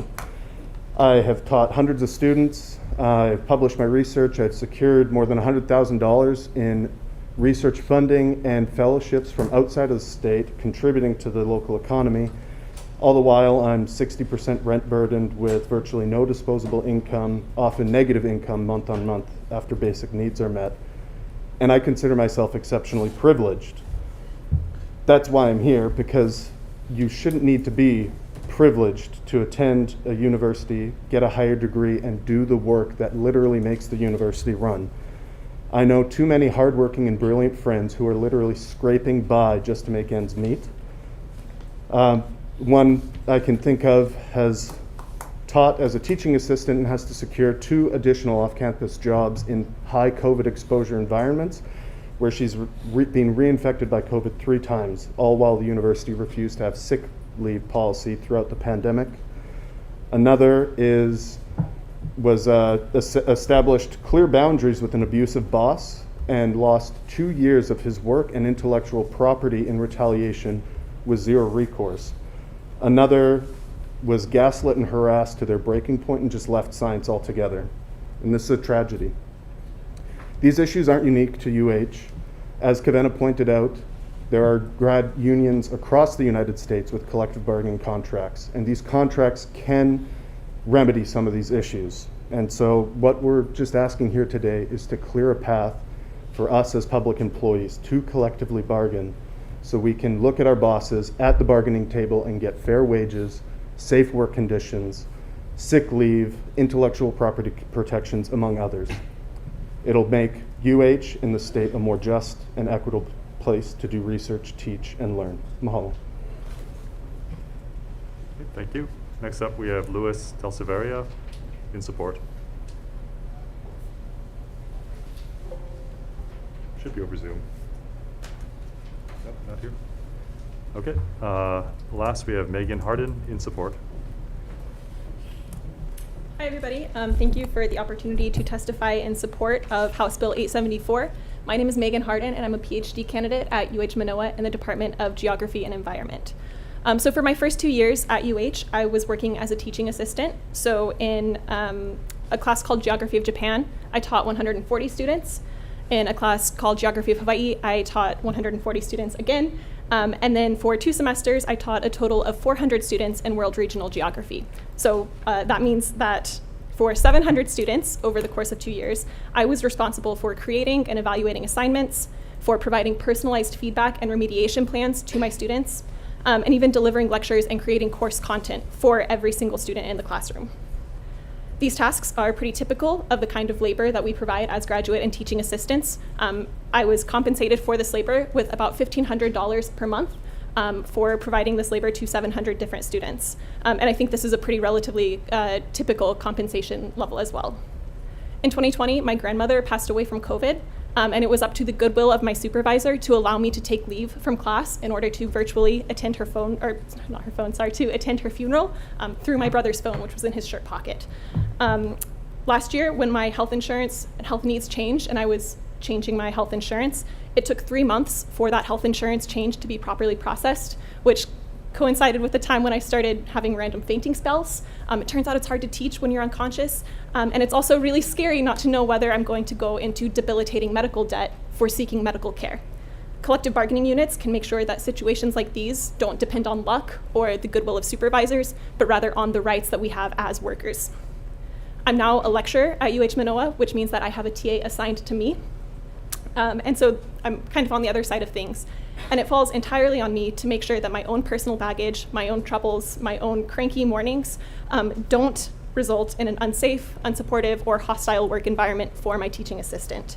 This obviously should not be the case. There should be supervisors who are looking out for my TA's well-being. There should be opportunities and formal avenues for her to address her health concerns, her any concerns, and this avenue should be permitted and supported by the state that employs her. There are 700 students out there right now who, whose lectures I've delivered, whose essays I have graded, and who have already or will be shortly entering the global workforce, the state of Hawaii's workforce. And if it's not overwhelmingly obvious by now that this is really crucial for us to have a collective bargaining unit, I don't know what else will make it evident to you all. So I would hope that every single person in this room and the state of Hawaii more broadly can support a collective bargaining unit for graduate students at UH. Thank you. Thank you. That's all the testifiers we have signed up today. Is there anyone else here who'd like to testify on this measure?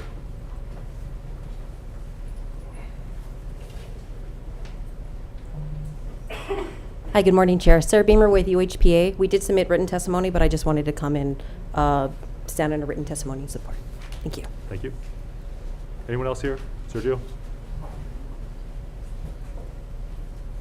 Morning, Chair, Vice Chair. My name is Sergio Alcobili. I'm the Executive Director for the Hawaii Worker Center, and we stand in strong support of this bill. Besides, standing in support of unions, I do stand here as an alumni of the University of Hawaii. I've spent a lot of good money at the University of Hawaii, and I feel like right now, just hearing these stories, it's a stain on the degree that I've received. I feel like as alumni, we need to do better. I know there's a lot of people here that's graduated from UH. I wear my UH sticker proudly, but I feel like right now, just hearing some of these issues and these stories, it's a stain on our university, and I feel like we can do better, and we got to make it right for these graduate students. Thank you again, Chair, and thank you for allowing me to provide testimony on this issue. Thank you. Anyone else here to testify, please? Good morning, Chair, Vice Chair, members of the committee. On behalf of HGEA, we did submit written testimony, but we stand in support of the testimony that we submitted. Thank you. Okay, thank you. Anybody else? Anyone online? All right, members, any questions? Yes. Oh, yes. Yeah. Ms. Martinez. I just want to clarify something. Who's your question directed to? Anybody from ALU? Is it a requirement or part of the curriculum for you guys to work as a graduate assistant before you graduate? No, it's not a requirement. It's simply us being able to take classes. It's voluntary for you Voluntary, guys. yeah. Okay. All right. Thank you. Any other questions, members? Yep. Vice Chair. Thank you. Office of Collective Bargaining.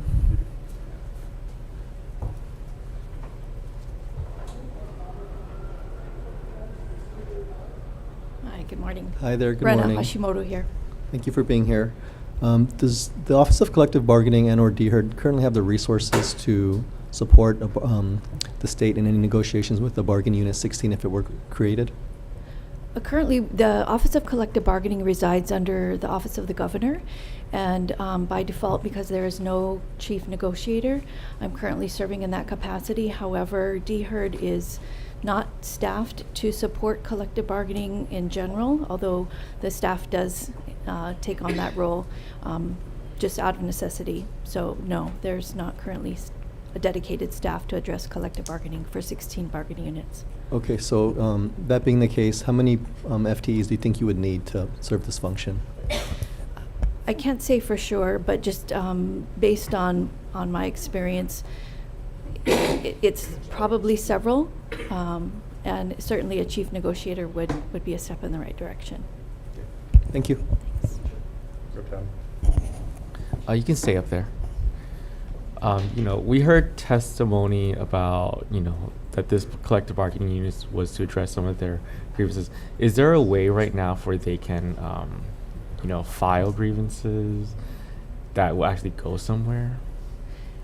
That would be something that would be more appropriately addressed to UH, but I believe they do have internal processes to address complaints. And certainly any of these issues could be addressed by the Board of Regents and the university president. Is there anyone from UH here? I will note that UH did not even submit testimony, which I'm very disappointed at. We are I am talking with the higher ed chair to do an informational briefing on this matter between the Labor Committee and the Higher Ed Committee to pull them in and get some answers, but they are not here today. Thank you. No further questions. Okay. Anyone else? Actually, Dee-Herd. And just getting you some exercise. So I'm wondering, in your opinion, if the grad students are not given their own bargaining unit, which other bargaining unit would best fit them? That's a tough one because I am familiar, I've spent many years at UH. I am familiar with some of the other bargain units that are specific to UH, namely Unit 8, which is the Administrative, Professional, and Technical Group, which is the counterpart to Unit 13 in the rest of the state and other jurisdictions, as well as Unit 7, which is faculty. They don't really fall into any of those two groups neatly. I think the graduate assistants are unique in that their employment is secondary to their role as first and foremost as students, and it's not intended to be a career. Having said that, obviously there are issues which are important to any of our employees. I think I heard mention of compensation as well as safety issues, and those topics could certainly be addressed through the university administration, through the Board of Regents, without having to resort to collective bargaining. So you're thinking bargaining unit 8 is probably the closest, and given, bargaining units have many different things kind of mashed together that don't always fit perfectly well together, but would you say bargaining unit 8 would be the closest? Probably not. Okay. So which one then? I can't say for sure, but, because their role is supporting instruction and research, it's more closely aligned with Unit 7, I think, than Unit 8. But faculty have certain issues related to tenure and promotion, which wouldn't be appropriate for this bargaining unit. That being said, we have bargaining units with EMTs and prison guards in the same bargaining unit, which I would argue have very different priorities as well. Do you think that UPA could represent grad assistants adequately? That would be a question for UPA. Okay, UPA?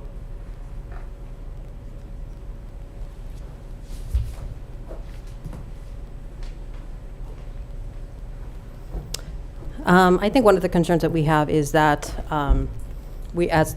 as we represent the faculty, those are the individuals that, if there are grievances, that's who they'd be coming against. So there is that conflict of interest is one of our main concerns. Okay, good point.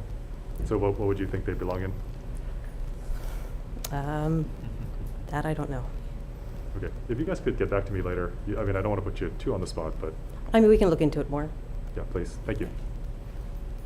And for the grad students, I've got a question for you too.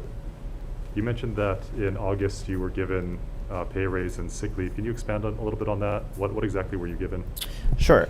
So the university has a pay step system, and our minimum was at $14,000 for the University of Hawaii at Hilo, and I want to say around 18 for the Manoa campus, and we hadn't received a pay raise since 2016, and they hadn't been contractually obligated to give us one until 100 of us marched on the provost's office and confronted David Lasner, the president of the university, at graduation. And then a week later, we were given a minimum pay increase to $19,000 a year and a sick leave policy that currently allots us about, I can't remember the exact specifics. I want to say 20 hours a semester of sick leave.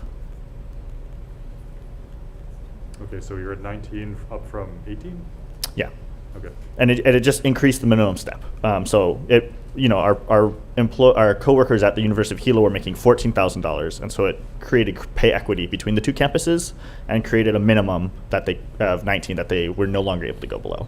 And this pay it's in the form of stipend, not a salary. Can you explain the difference between that? To be completely honest, it doesn't really make much of a difference what they call it. We still get employment taxes taken out of it. We still all pay taxes. We still all contribute to the various state employee funds that other public employees give to. So it still comes to us twice a week in the form of a paycheck. So regardless of what they call it, it operates basically the same as a salary. And we, still in any other way, if you remove the title of graduate assistant, we look like any other public employee. So all of the deductions from federal, state, it's all taken out the same as it would a salary? Yes. Okay, thank you. Anyone else have any more questions? All right, let's recess for decision making. Recess.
Okay, we're reconvening the Committee on Labor and Government Operations. It's the 9 a.m. agenda on Tuesday, February 7th, 2023 in conference room 309.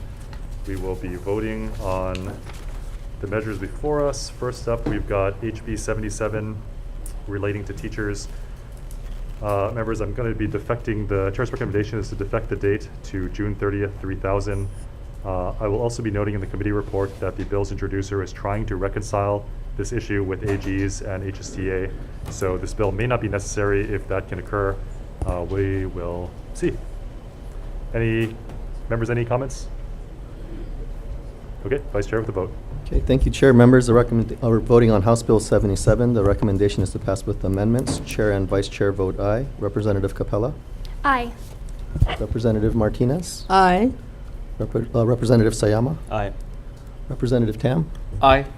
And Representative Alcos? Aye. Thank you, members. Chair, your recommendation is adopted. Okay, thank you. Moving on to HB 800 relating to childcare. We are going to be, Chair's recommendation is to make this a session law lasting 5 years. I don't really want to touch the HRS with this, but it is a good concept. I'm going to be specifying that the childcare centers do need to be licensed and amending the definition of eligible children to just parents and legal guardians, that the children have to have parents or legal guardians working for the state.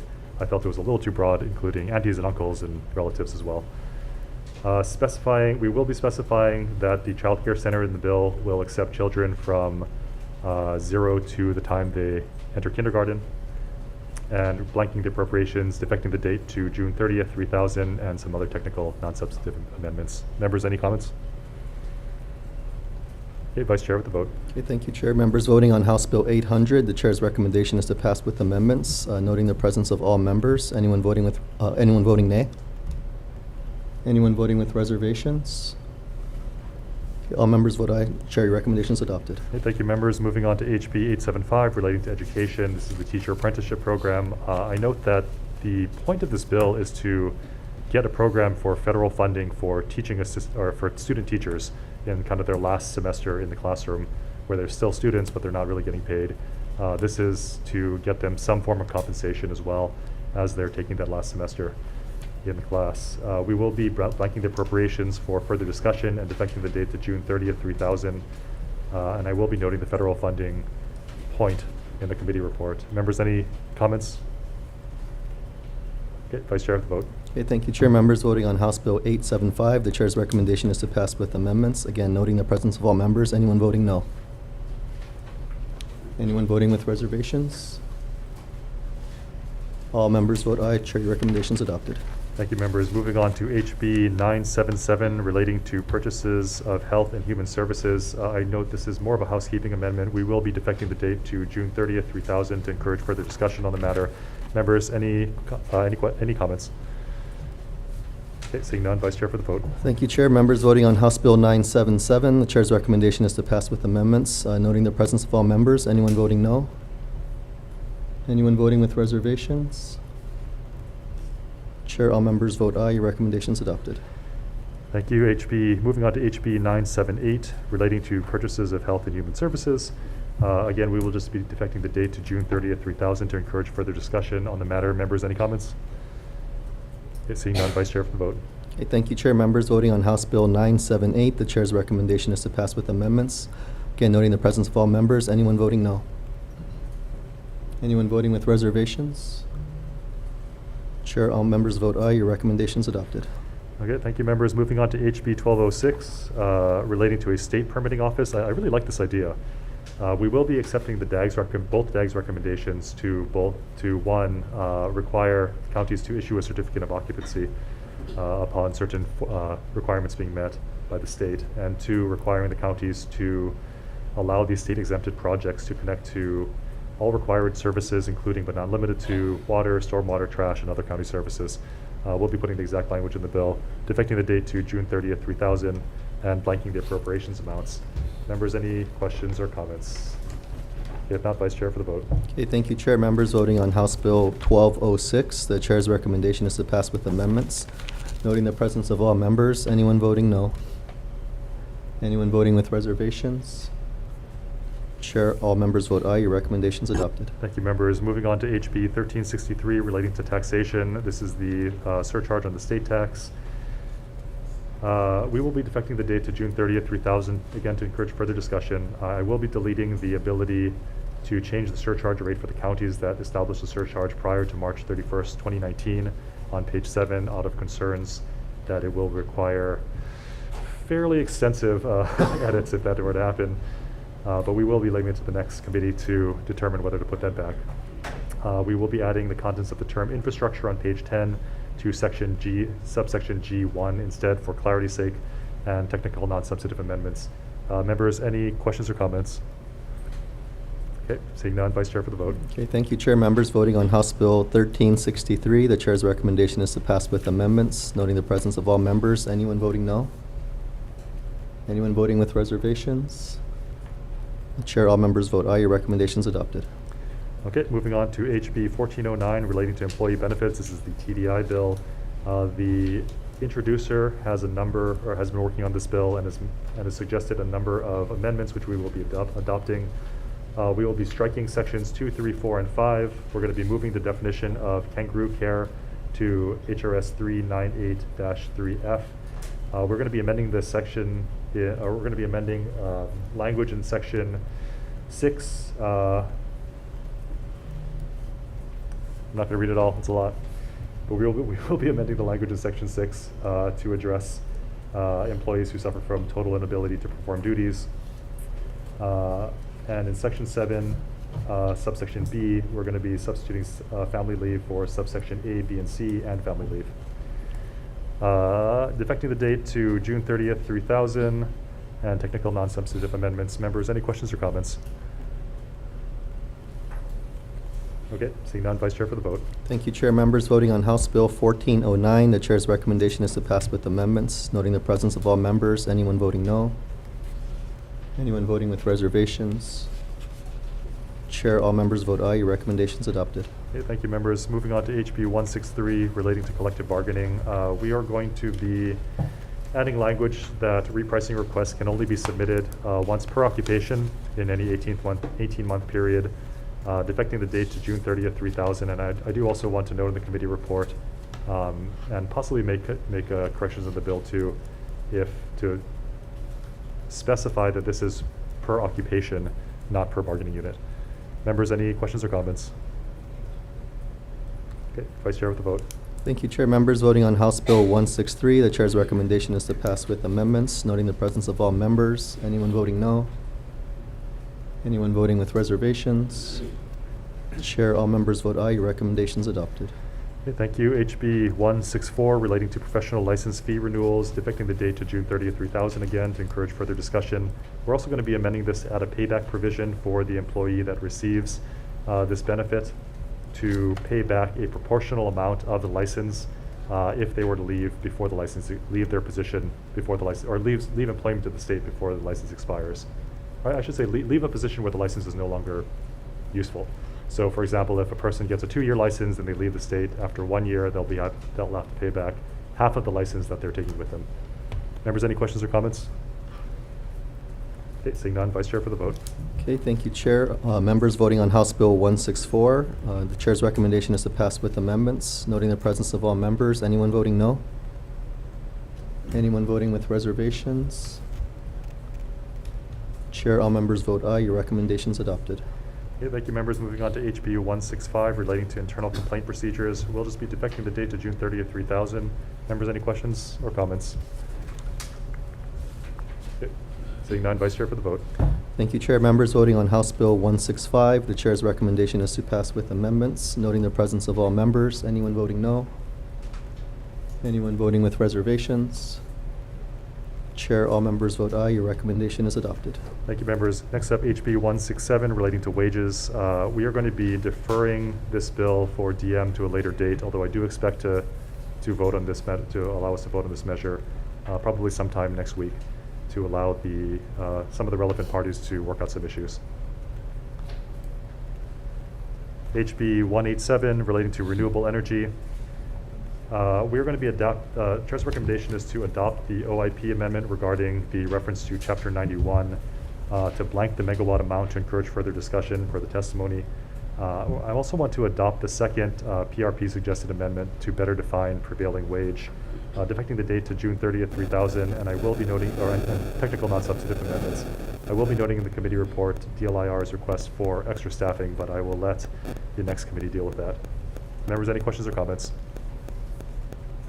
Okay. Seeing none, Vice Chair for the vote.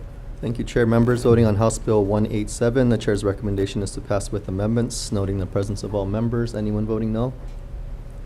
Anyone voting with reservations? Chair, all members vote aye. Your recommendation is adopted. Thank you, members. Moving on to HB 257 relating to the Department of Human Resource Development. We'll be defecting the date to June 30th, 3000, and it's already got a blank appropriation, so we'll be moving it out like that. Members, any questions or comments?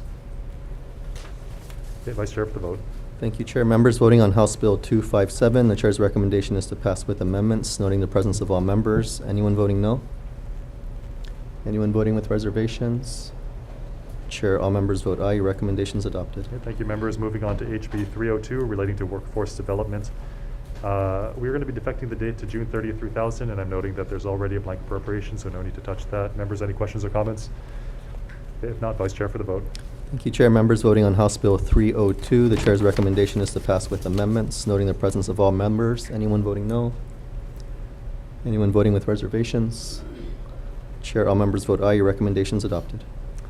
Okay, thank you. HB 333 relating to public employee compensation. You know, this was a lot cheaper than I thought it was going to be. 16 some million. Not bad.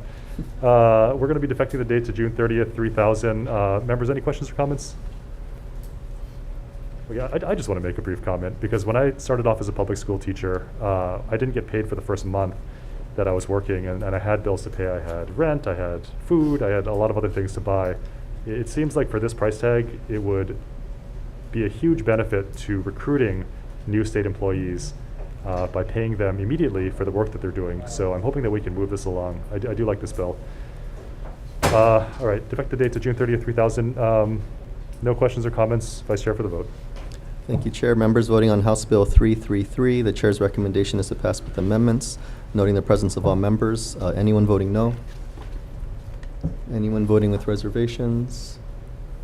Chair, all members vote aye. Your recommendation is adopted. Okay, thank you. Next up, HB 334 relating to the Employer Union Health Benefits Trust Fund contributions. Chair's recommendation is to defect the date to June 30th, 3000. It already contains a blank percentage. If not, we'll blank it. Technical non-substantive amendments. I will be noting my concern in the committee report that high insurance costs are making healthcare unaffordable for working families. So that is something that I'd like to address. I'm not sure that this bill is the appropriate vehicle for it, but I think the state does need to consider our ability to hire as well, and healthcare is a very important part of that. So members, any questions or comments on this? Okay, seeing none, Vice Chair for the vote. Thank you, Chair. Members voting on House Bill 334, the Chair's recommendation is to pass with amendments, noting the presence of all members. Anyone voting no? Anyone voting with reservations? Chair, all members vote aye. Your recommendation is adopted. Okay, thank you, members. Moving on to HB 413 relating to the Department of Human Resources Development. Just defecting the date to June 30th, 3000 to encourage further discussion. We've already got a blank appropriations amount. Members, any questions or comments? Okay, seeing none. Vice Chair with the vote. Thank you, Chair. Members voting on House Bill 413, the Chair's recommendation is to pass with amendments, noting the presence of all members. Anyone voting no? Anyone voting with reservations? Chair, all members vote aye. Your recommendation is adopted. Okay, thank you. Moving on to HB 542 relating to procurement. I will note that this bill already sunsets in 5 years. We're defecting the date to June 30th, 3000, and I am going to be adding some language to internal and technical info, the definition of immaterial or technical information under the bill to try to exclude changing subcontractor entities completely. Although I do still want us to be able, or want them to be able to correct minor errors regarding them. Any questions or comments? If not, Vice Chair for the vote. Thank you, Chair. Members voting on House Bill 542, the Chair's recommendation is to pass with amendments, noting the presence of all members. Anyone voting no? Anyone voting with reservations? Right here. WR. Thank you, Representative Alcos, duly noted. Anyone else? Chair, all others vote aye. Your recommendation is adopted. Okay, thank you, members. HB 564 relating to the Department of Human Resources Development. This is for tech positions. We're going to blank the appropriations if it's not already blanked, and defect the date to June 30th, 3000 to encourage further discussion. Members, any questions or comments? Okay, if not, Vice Chair with the vote. Thank you. Thank you, Chair. Members voting on House Bill 564, the Chair's recommendation is to pass with amendments. Noting the presence of all members, anyone voting no? Anyone voting with reservations? Chair, all members vote aye. Your recommendation is adopted. Thank you, members. HB 572 relating to administrative rulemaking. We're going to be amending it to specify that the electronic notice needs only be given if the person has provided a valid working email address. I do want to adopt SHOPO's proposed amendments regarding Ramsey formats and defecting the date to June 30th, 3000. Members, any questions or comments? Okay, seeing none, Vice Chair with the vote. Thank you, Chair. Members voting on House Bill 572, the Chair's recommendation is to pass with amendments, noting the presence of all members. Anyone voting no? Anyone voting with reservations? Chair, all members vote aye. Your recommendation is adopted. Okay, thank you, members. Moving on to HB 874, the grad student bill. We'll be defecting the date to June 30th, 3000. I will be noting in the committee report that there is a pending Supreme Court case that we're waiting for as well. So that is concerning to me. We are going to keep this bill moving for the purposes of not only the Supreme Court case, but other concerns. I do want to note that UH is not here, which I'm very disappointed at. So we'll be addressing that at a later time. We are going to be adding the AG's suggested amendment to make this a matter of statewide concern. Any questions or comments? Okay, I do have a comment on this measure because, and I've said this to a lot of groups that are trying to form their own bargaining unit, but we can't keep making new bargaining units. Everyone wants their own bargaining unit. I really think, and you folks are welcome to come to me with ideas, we need an objective standard that we can apply that justifies why one group should get their own bargaining unit or be able to split off from another bargaining unit. Right now we have EMTs, we've got prison guards, we've got everyone saying they need their own bargaining unit, and everyone has their own reason why they need a new bargaining unit, but it weakens bargaining units generally when that happens. So I'm inviting ALU to contact me if they have, again, an objective standard that we can use to determine which group of workers is justified in having their own bargaining unit or vice versa. So with that, Vice Chair for the vote. Okay, thank you, Chair. Members voting on House Bill 874, the Chair's recommendation is to pass with amendments, noting the presence of all members. Anyone voting no? Anyone voting with reservations? Chair, all members vote aye. Your recommendation is adopted. Okay, thank you, members. And we have one more bill on the agenda, just for DM only, HB 491, relating to a leave grant program that we went over last hearing. The bill author has made a number of suggested amendments that we will be adopting. We're going to be striking sections. Oh, I'm sorry, you have an HB1 of it in front of you, but I hope you've had time to review.